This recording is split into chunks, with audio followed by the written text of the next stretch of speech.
క్రీస్తు ప్రభునందు ప్రియ సహోదరి సహోదరులారా, మనం ఈనాడు తపః కాలంలో 3వ వారంలో గురువారంలో ఉన్నాం. ఈనాటి సువిశేషం లూకా శుభవార్త 11వ అధ్యాయం 14వ వచనం నుంచి 23వ వచనం వరకు మనం ఆలకించాం. యేసు ప్రభు యెరూషలేమునకు ప్రయాణమై వెళుతూ ఉన్నాడు అన్నాడు లూకా. ఈ ప్రయాణంలో యేసుక్రీస్తు అనేక అద్భుత కార్యాలు చేస్తూ ముందుకు వెళుతూ ఉన్నాడు. ఆయన అద్భుత కార్యాలు చూసిన వాళ్ళందరూ చాలామంది ఆశ్చర్యపోతూ ప్రభుని వెంబడిస్తూ ఉన్నారు. అయితే చాలామంది ఆయన చేసిన అద్భుత కార్యాలను కూడా తిరస్కరించిన వాళ్ళు ఉన్నారు. చాలామంది మీరు పరలోకం నుండి మాకు ఒక గుర్తునివ్వమని అడిగారు. అంతేకాదు, వాళ్ళు యేసుక్రీస్తు చేసిన ఈ అద్భుత కార్యాలన్నీ కూడా దెయ్యాలకు అధిపతి అయినటువంటి బెల్జెబూల్ సహాయంతో చేశాడంటూ ఆయన మీద నేరం మోపారు. పూర్వ నిబంధనలో మనం బాలు ఆరాధన చూస్తాం. బాలు అనే విగ్రహాన్ని ఆరాధించడం ఇక్కడ మనం చూసినప్పుడు దెయ్యాలకు అధిపతిగా ఈ బాలు చెప్పబడ్డాడు. ఇప్పుడు ఈ బెల్జెబూల్ ఆ దెయ్యాలకు అధిపతి అయినటువంటి ఆ బాలు నుండి, ఆ బెల్జెబూల్ నుండి సహాయం తీసుకొని ఈయన ఈ అద్భుతాలు చేస్తున్నాడంటూ ప్రభు మీద వారు నేరం మోపారు. ఇక్కడ ప్రజలకి ప్రభు అద్భుతాలు చేయడం పెద్ద సమస్య కాదు. వాళ్ళ సమస్య అంతా ఏంటంటే ఈ అధికారం, ఈ శక్తి ఎక్కడి నుంచి వచ్చింది అని. దేవుడి నుంచి వచ్చిందా, లేక దెయ్యాలకు అధిపతి అయినటువంటి బెల్జెబూల్ దగ్గర నుంచి వచ్చిందా అన్నదే వీళ్ళు లేవనెత్తిన ప్రశ్న. దీన్ని మనం 9వ అధ్యాయం 47వ వచనంలో చూస్తున్నాం. ఇప్పుడు ప్రభు వారికి సమాధానం ఇస్తూ ఉన్నాడు. ఆయన దానికి వాడుకున్నటువంటి ఉదాహరణలు ఏమిటంటే, రాజ్యము దానంతటకదే విభజించబడి అంతర్కలహాలు వచ్చినటువంటి ఏ రాజ్యమైనా నిలబడుతుందా? అది వాళ్ళే కొట్టుకొని ఆ రాజ్యం వినాశనం అవుతుంది. అంతే రీతిలో ఒక కుటుంబంలో అంతర్కలహాలు వచ్చాయంటే ఆ కుటుంబం నిలవలేదు. కాబట్టి అంతర్కలహాలు వచ్చే రీతిలో ఒకే కుటుంబంలో ఒకరు ఒక విధంగాను, ఇంకొకరు వేరే విధంగాను, వ్యతిరేకంగాను ప్రవర్తిస్తే ఆ రాజ్యం నిలబడదు. మరి సైతాను రాజ్యంలో ఇటు క్రీస్తు దానికి వ్యతిరేకంగాను, సాతాను క్రీస్తుకు వ్యతిరేకంగాను పనిచేసినప్పుడు ఆ సైతాను రాజ్యం నిలబడుతుందా? కాబట్టి క్రీస్తు సైతాను సహాయంతో దెయ్యాలకు అధిపతి అయిన బెల్జెబూలుతో ఈ అద్భుత కార్యాలు చేయడం లేదు.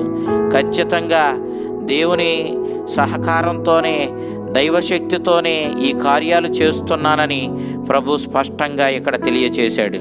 సరే, నేనంటే దెయ్యాలకు అధిపతి అయినటువంటి బెల్జెబూల్ సహాయంతో ఈ దెయ్యాలను వెళ్ళగొడుతున్నానని చెప్పి, ఈ అద్భుత కార్యాలు చేస్తున్నానని చెప్పి మీరు అంటున్నారు. మరి మీ మధ్య అనేక మంది దెయ్యాలను వెళ్ళగొట్టేటటువంటి ఈ కార్యాలు చేస్తున్నారు కదా, మరి వారు ఎవరి శక్తితో ఈ పనులు చేస్తున్నారు?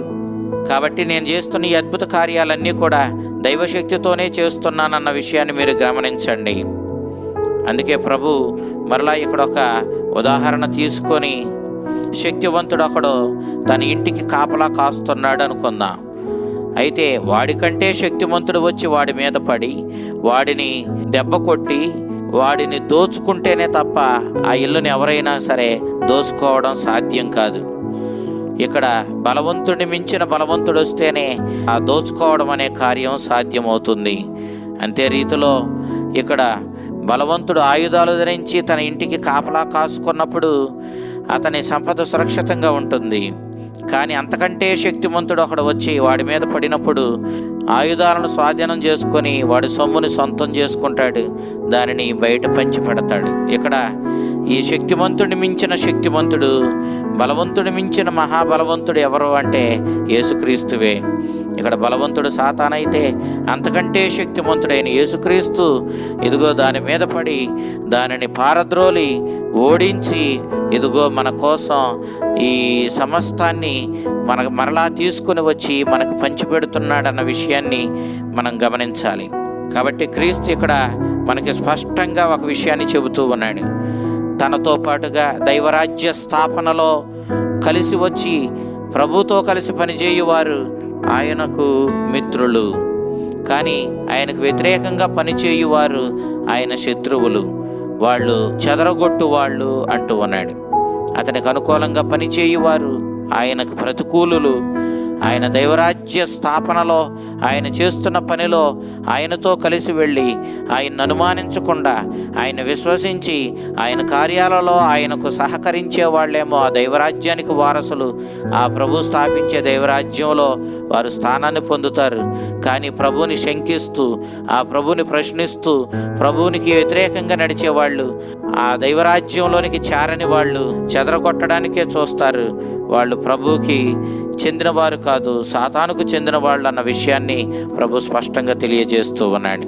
కాబట్టి మనం ఏ విధంగా ప్రవర్తిస్తున్నామన్నది ఇక్కడ స్పష్టంగా ప్రభు మనల్ని అడుగుతూ ఉన్నాడు. ఆయనతో కలిసి మనం ఆయన కార్యాలను విశ్వసించి, ఆయన అడుగుజాడల్లో ఆయన వాక్యానుగుణంగా జీవిస్తూ, ఆయనతో కలిసి దైవరాజ్య స్థాపన కోసం కృషి చేస్తున్నామా, లేక ఆయన్ను శంకిస్తూ, అవమానిస్తూ, అనుమానిస్తూ, ఆయనకు వ్యతిరేకంగా పనిచేసి సాతానుతో చేతులు కలుపుతూ నడుస్తున్నామా అన్నదే ఇక్కడ ప్రశ్న.